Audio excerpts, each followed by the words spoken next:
Aquel sujeto que le enviaba sugerencias, contradiciendo los estudios que había estado realizando por años, no se mostraba personalmente. El profesor no sabía nada de su persona, pero una cosa era segura: ese sujeto era más inteligente que él.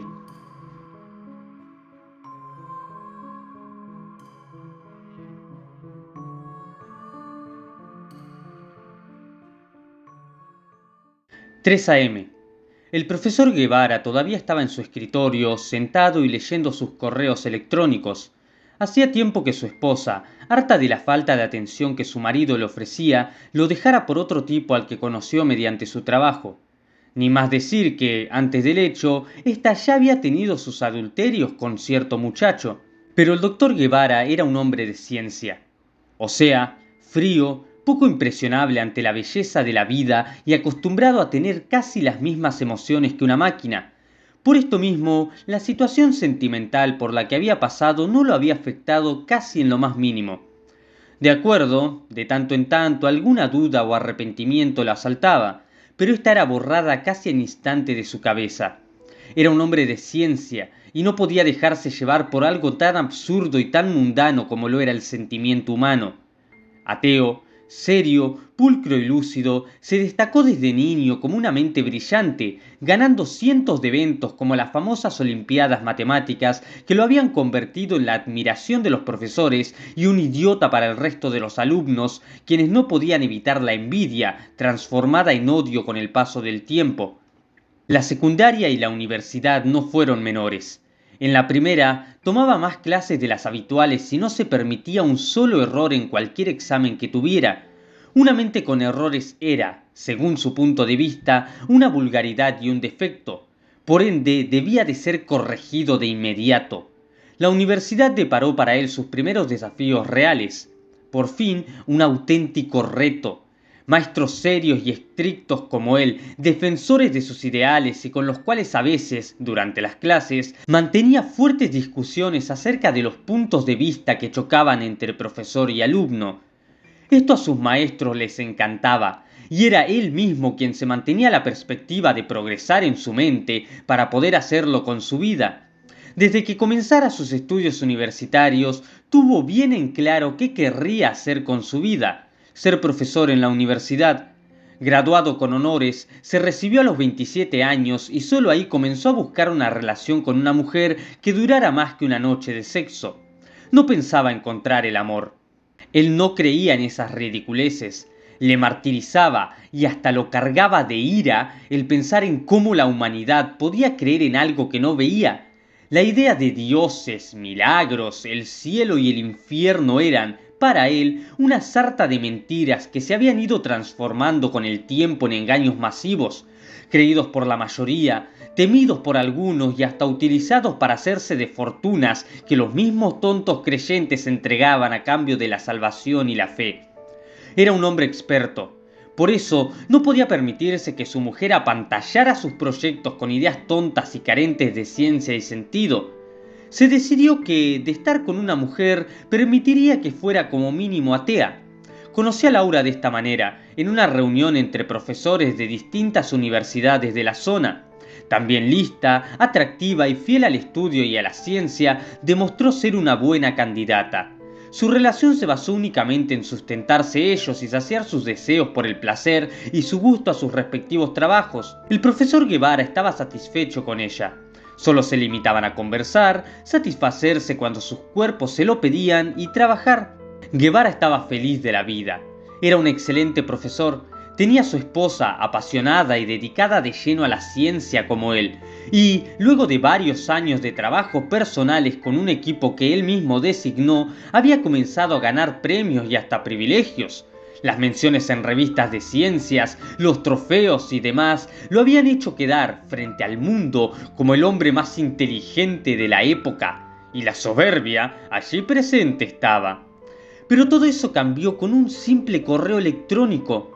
Comenzó un año atrás, cuando él hizo una presentación sobre los funcionamientos de la mente humana. Según su investigación, el ser humano estaba limitado ante su conocimiento. El exceso de conocimiento era, precisamente, la pieza clave que le faltaba a la gente, y eso era lo que él había estado demostrando a lo largo de sus trabajos en los últimos 3 años. Frenético ante los aplausos, las preguntas acerca de las dudas por parte de millones de presentes a lo largo de las conferencias y las menciones y títulos recibidos, Guevara estaba seguro de que podría demostrar que el conocimiento absoluto era la clave para la salvación y absoluta prosperidad del mundo entero. Por eso se sorprendió una tarde al recibir un correo electrónico. El correo decía así: Estimado señor Santino Guevara, ante que todo, desearía presentarle mis respetos, ya que sus trabajos y estudios en el campo de la ciencia dejan en claro que se trata de una mente brillante y estudiosa, dispuesta y vivaz, y eso merece que escriba este mensaje de la forma más cordial y respetuosa posible. Espero usted sepa disculpar mi interrupción y mi puesta a duda sobre su última exposición, en la cual estuve presente, aunque usted, por supuesto, no lo sepa. Verá, el motivo de mi correo es solo para dejarle en claro que, lamentablemente, estoy en desacuerdo con su opinión acerca de que el exceso del conocimiento es la clave para el progreso y el alcance tan soñado y anhelado de llegar a la perfección humana. Temo decirle que el exceso siempre es algo negativo en cualquier ámbito, y de esto no podría tener alguna duda dada su alta inteligencia. En todo caso, un exceso de la mente produciría en las personas una alteración de tal manera que conduciría a desastres absolutos, con una total diferencia de lo que usted ha estado presentando en los últimos 3 años, si mal no estoy informado. Ustedes son muy inteligentes, no lo dudo, pero el exceso del conocimiento sería solo el final más ruin y desastroso de la historia. Mis respetuosos saludos, Dr. Gervasio Colimba. ¿Aquello tenía que ser una broma? Era imposible que un hombre, científico o no, intentara refutar los conocimientos del doctor Guevara. O eso pensó él en cuanto leyó el email que ese sujeto, el tal Colimba, le envió. En primer lugar, ¿cómo había hecho para conseguir su correo electrónico? Y en segundo lugar, ¿cómo se atrevía a poner en tela de juicio un estudio en el cual él, el doctor Guevara y todo su equipo habían estado trabajando casi sin descanso durante los últimos 3 años? Tenía que tratarse de alguien muy descarado. La respuesta del doctor Guevara no se hizo esperar. Mi estimado amigo, puso esto solo por mera cortesía. Para su información, la falta de conocimiento ha sido precisamente lo que ha estado llevando a la humanidad a eras de decadencia, desolación y una alarmante falta de prosperidad. Precisamente, solo basta con leer la historia mundial para ver cómo la falta de conocimiento ha creado baches en el avance de nuestra raza. Además, la falta de conocimiento ha sido el principal motivo que llevó a la destrucción ridícula de millones de cosas, desde grandes creaciones hasta incluso vidas humanas. Se mataban pelirrojas en la antigüedad, pues se creía que este pigmento del cabello era propio de la brujería. La iglesia y sus creencias condenaron con la muerte a personas que estudiaban las cosas que ellos no consideraban que la gente merecía saber, como que la Tierra gira alrededor del Sol o los estudios del interior del cuerpo humano, acusando a los autores de herejía o necromancia. Y ni hablar de las leyes absurdas y mundanas, las cuales siempre tuvieron baches que los más astutos han sabido utilizar desde tiempos prehistóricos para beneficio propio y no para el de todas las clases sociales. Con el conocimiento absoluto seríamos capaces de no repetir estos hechos. Con el conocimiento absoluto seríamos perfectamente capaces de todo. Precisamente es que, de adquirir el conocimiento absoluto, seríamos directamente perfectos. Mis saludos. El doctor Guevara estaba satisfecho con su respuesta y olvidó el asunto apenas unos días más tarde, cuando la rabia de que alguien se hubiera atrevido a contradecir sus creencias finalmente hubo pasado. Riéndose como si encontrara tan ridículo aquello que hasta le parecía gracioso, habló y mostró el correo electrónico a todo su equipo. De más está decir que ellos se lo tomaron muy mal. Y más cuando aquel crédulo doctor se refirió a todo el equipo de Guevara, cuando los mencionó con ese sencillo ustedes. En un par de meses la cosa estuvo bastante tranquila para el doctor Guevara. Volvió a dar una conferencia en las mediaciones de una universidad al sur de Buenos Aires, en la cual solicitó le hicieran saber si un tal doctor Gervasio Colimba se hallaba entre los presentes, ya que quería conocer en persona a ese tonto que se había tomado la molestia de contradecir todo un trabajo en equipo fomentado por él, el Dr. Guevara, y en el cual habían estado trabajando un total de 23 personas a lo largo de ahora casi 3 años y medio. Para su fortuna, ningún Colimba apareció en la exposición, así como tampoco nadie se tomó la molestia de contradecirlo. No obstante, esa noche, su mujer lo confrontó con una sorpresa inesperada. Siendo ya una mujer de 35 años, el instinto maternal no la dejaba pensar en otra cosa y sorprendió a su esposo al hablarle sobre la idea de que ya era hora de tener hijos. Guevara se negó a gritos de todo pulmón. Un hijo era un gasto innecesario, según su opinión, acerca de tiempo, dinero y demás cosas que podían significar solamente la pérdida más rotunda de tiempo que ellos dos podrían aprovechar para el avance de sus conocimientos. Laura, dolida al punto del llanto, simplemente se limitó a encerrarse en el cuarto matrimonial y el doctor se vio obligado a dormir esa noche en el sofá de la sala. Sin embargo, la pesadilla comenzó la tarde siguiente. Bebiendo un café y deleitándose con los mensajes de muchos estudiantes que lo felicitaban con sus mensajes electrónicos, Guevara no pudo menos que atragantarse con su bebida al recibir, justo en ese momento, otro nuevo mensaje por parte del doctor Colimba. Él mismo decía así: Mi estimado doctor Guevara, primero que nada, sepa usted disculpar la tardanza de mi respuesta. Resolví que, antes de responderle, sería mejor analizar con detalle su mensaje y el motivo de nuestra conversación para evitarnos de esta manera respuestas y discusiones no deseadas. Sus argumentos son bastante buenos y sólidos, aunque, para su desgracia, en ningún momento yo mencioné algo sobre la falta de conocimiento, o sea, la ignorancia con la que usted se defiende en sus argumentos.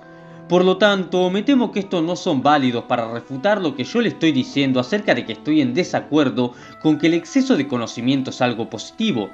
Si quiere hablar de la ignorancia y la falta de conocimiento a la que usted se refiere con sus argumentos en el correo anterior, en todo caso es innegable que la falta de conocimiento es algo que puede crear declives en la historia y el avance, con resultados que pueden ser catastróficos y de los cuales no tengo dudas. Sin embargo, el exceso de conocimiento es justamente el otro extremo de la cuerda, y ustedes deberían de saber bien que ambos extremos es algo totalmente negativo. Siempre es mejor tener las cosas por punto medio, o casi siempre, ya que hay casos y casos. Precisamente para eso estuve preparando un ligero ensayo el cual le envío con este mail para que usted pueda ver cuáles serían los auténticos resultados con respecto al exceso de conocimiento. El mismo de mi autoría, y le aclaro que sus derechos están legalmente reservados y que solo comparto con usted una parte de dicho trabajo. Mis saludos, Dr. Gervasio Colimba. No era posible. Sí, tenía que ser algo imposible que ese cerebrito volviera a responder y hasta considerara sus respuestas como algo absurdo y sin sentido. Y, una vez más, se atrevía a insultar a todo el equipo de Guevara usando la maldita palabra ustedes. Así, de esa manera tan despectiva, despreciable y burlona. No obstante, cuando el equipo entero de Guevara leyó el trabajo del Dr. Colimba, ninguno fue capaz de encontrarle una sola falla. Y lo que fue peor es que el análisis de dicho trabajo causó ciertas complicaciones en el equipo de Guevara. Y en el propio Guevara también. Excesos de depresión, esquizofrenia y hasta el suicidio fueron los responsables de que el equipo de Guevara se disolviera por completo. En sí, Colimba supo expresar cómo el exceso de conocimiento era capaz de llevar a una mente a la más horrible de las destrucciones. El hecho de pensar, pensar y pensar era infinitamente peor que no pensar nada. De hecho, de tanto pensar, de tanto saber, uno era capaz de darse cuenta de que hasta la vida misma no tenía sentido alguno. Y no el descubrir cómo el ser humano sería capaz de hallar la inmortalidad o la perfección, como tanto lo había supuesto el doctor Guevara. Con el correr del tiempo, Guevara se la pasó sentado, leyendo y releyendo el trabajo de Colimba, buscándole una falla, comenzando a desarrollar los síntomas que muchos de sus colegas desarrollaron mentalmente luego de leer, estudiar y analizar el informe. Se pidió un receso de una semana en la universidad donde impartía clases, el cual, con el tiempo, se volvió de varias semanas, de un mes, de dos, y así sucesivamente hasta que fue despedido. En las conferencias ya no fue el mismo. Ya no sabía cómo argumentar sus propias teorías o de refutar las dudas de los demás. La gente comenzó a hablar de su cambio, y las revistas y canales científicos que tanto prestigio le habían dado, ahora lo vieron como un objeto de burla del cual se alimentaron hasta saciar su gozo al ver arruinado al doctor. La mujer de Guevara, Laura, quien se había vuelto un tanto paranoica desde que leyera el trabajo de Colimba, alegando principalmente miedo a todo aquello que pudiera causarles un mal a los hijos que aún no tenía, se fue con el otro luego de que él ya no le prestara la más mínima atención. Guevara ni siquiera se tomó la molestia de intentar arreglar las cosas o de llegar a un acuerdo sobre los bienes materiales cuando se estableció el divorcio. No. Él solo pensaba en Colimba, quien ahora era el hombre que había demostrado que todos estos años existió alguien más inteligente que él. Guevara, quien siempre creyó ser la mente más brillante de la historia, había sido vencido en su propio campo de batalla. Por eso, furioso, resolvió que ya no tenía nada que perder y se dispuso a acabar con esta locura de una vez por todas. 3 a.m. y el doctor Guevara, leyendo sus correos, esperaba la respuesta a la falsa petición. La petición de conocerse personalmente, de poder argumentar cada uno sus ideas y hasta quizás de tener la probabilidad de comenzar un trabajo juntos si es que lograban ponerse de acuerdo. Colimba respondió a las 3:45 am. El mensaje solo decía: ven a mi casa. Abajo se podía leer la fecha, hora y la dirección. El doctor Colimba era un hombre muy anciano. Debía rondar casi los 70 años. Canoso, lleno de arrugas, pero con un aire de inteligencia realmente sorprendente, recibió con una sonrisa y un firme apretón de manos al doctor Guevara. Me alegro mucho de conocerlo en persona, doctor, le dijo Colimba. Pase, por favor. Una reunión frente al escritorio del doctor Colimba comenzó como una simple conversación. ¿Pudo venir bien?, le preguntó Colimba, y luego hizo ademanes de levantarse. ¿Le ofrezco un café? Guevara, un tanto abrumado, negó con la cabeza. No, dijo. Nada más que eso. El doctor Colimba volvió a sentarse. Bueno, dijo, luego de unos incómodos momentos de silencio. De seguro usted tendrá algunas cosas que preguntarme, ¿verdad? El doctor Colimba le sonrió al hombre sentado frente a él, indudablemente buscando brindarle su confianza para que por fin se expresara. ¿Cómo lo hizo?, fue lo único que Guevara quiso saber. Colimba lo miró a través de sus gruesos anteojos.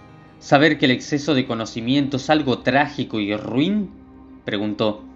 Es simple. Ustedes son muy poco precavidos con ese asunto.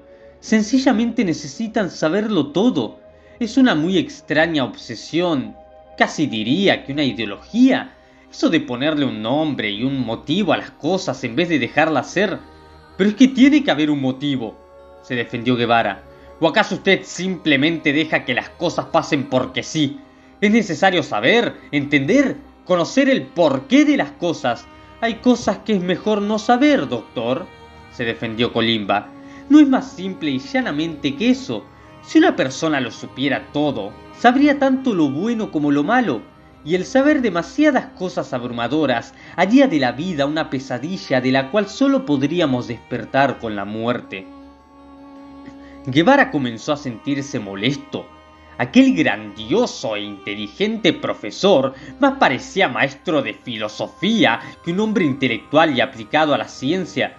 Admiro sus palabras, doctor, dijo Guevara, pero eso no responde nada. ¿Qué acaso usted simplemente deja que todo pase y ya? Es necesario saber para avanzar, conocer para construir, entender la vida para poder vivirla. Colimba se quitó los anteojos y se restregó con las manos. Simplemente comete el mismo error, señor Guevara, le dijo al científico frente a él. Nunca he dicho que la falta de conocimiento es buena. Le he dicho incontables veces que el exceso de conocimiento es malo. Lo sé bien, los he estado estudiando por años, y me di cuenta de que hay cosas que es mejor no saber, mi estimado amigo. Y ahí, Guevara enloqueció. ¡Por años!, se encolerizó, levantándose de su silla. ¡Usted nos ha estado estudiando a mí y a mi equipo por años! Nosotros habíamos hecho muchos avances y todo se fue al carajo por usted. Ahora lo perdí todo por su culpa. El doctor Colimba se mostró inalterado ante la rápida postura furiosa que adoptó el doctor Guevara. Parecía que, en el fondo, siempre estuvo esperando esa reacción en él desde el momento en que lo invitó a su casa. Pero no se esperó lo que Guevara, su auténtico rival ahora que había demostrado ser más listo, tenía planeado hacer. «Por favor, doctor», le dijo, casi como escondiendo una burla. «No me diga que un hombre de gran intelecto como usted va a dejarse llevar por los impulsos mundanos provocados por la frustración y la ira». Guevara, enfurecido, la dio por un costado el escritorio, acercándose amenazante a Colimba. «¡Oh, sí!», le dijo, jadeando de rabia, apretando los dientes. «¡Lo voy a hacer!». Colimba no respondió. De seguro consideraba ridícula la forma de actuar que el doctor Guevara tenía en esos momentos. «Y ahora», le dijo Guevara al hombre a su costado, «ahora me las va a pagar». Colimba se quitó los anteojos y se levantó de su silla. «Mire, caballero», le dijo, haciendo un ademán con las manos de querer tranquilizarlo, «no es necesario que nos comportemos de esta...». Pero Colimba no pudo seguir. El cuchillo que el doctor Guevara le insertó en el vientre lo hizo gesticular algo similar a una súplica de sorpresa y dolor, y la sangre no tardó en manchar la alfombra del piso. Guevara sabía que no tenía nada que perder, ya que lo había perdido todo. Por eso, sin remordimientos ni miedo a ser enjuiciado, se dio media vuelta y se marchó rumbo a la salida. Pero, a mitad de camino, un ruido lo sorprendió. Alguien se incorporaba detrás de él. «¿Qué?», preguntó, al ver a Colimba levantarse y mantener una expresión fría y seria. Este se quitó el largo guardapolvo blanco, dejando en claro que aquella profunda y mortal herida en el vientre había sido superficial para alguien como él. «Como le dije, doctor», comenzó Colimba, retirándose totalmente la bata, luego los anteojos, y el pelo, y la piel, y todo lo demás, dejando mostrar su verdadera forma. «Hay cosas que es mejor no saber». Fue una desgracia que Guevara no hubiera notado un ligero detalle antes de que aquella cosa le diera un horrendo y doloroso fin. Un detalle tan pequeño que parecía insignificante. Cada vez que el doctor Colimba utilizó la palabra «ustedes», no se estaba refiriendo a Guevara y a su equipo. Se había estado refiriendo a toda la humanidad.